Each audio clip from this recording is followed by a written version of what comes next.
Kilala si Raider 150Fi bilang King of Underbone dahil sa dami ng napapatunayan nito at hanggang ngayon nananatili pa rin sa kanya ang titulo.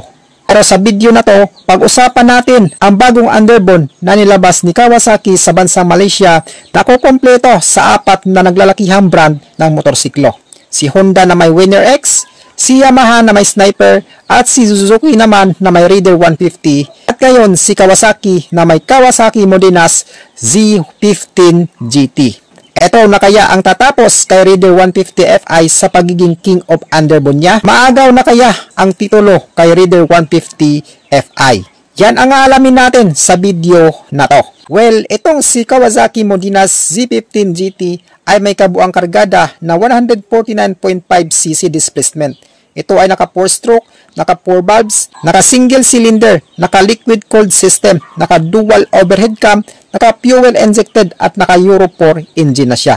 Meron itong starting system na electric start at meron itong 6-speed constant mest. Meron itong fuel tank capacity na umabot ng 5.7 liter. Meron itong bore and stroke na 58mm by 56.6 mm at may compression ratio 12.6:1. Pagdating naman sa pagpoproduce ng power output niya, kaya nitong dumulo ng hanggang 16.8 horsepower at 9,500 RPM. At meron itong arangkada na 13.5 Nm at 7,500 RPM. Meron itong haba na 1,988 mm, may lapad na 670 mm, may taas na 1,100 mm, may wheelbase na 1,315 mm, may ground clearance na 140 mm.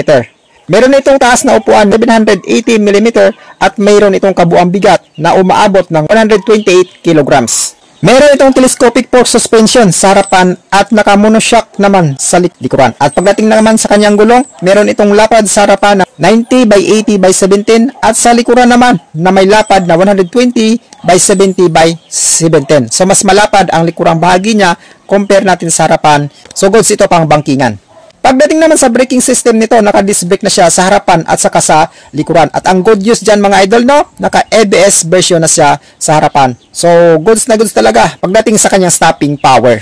Meron itong smart key system at meron din itong power socket na pwede ka mag-charge cellphone mo habang nagmamaniho. Naka-LCD instrument panel, LED headlight, taillight, signal lights, meron din itong hazard lights. Ang motor na to ay may available na 3 kulay.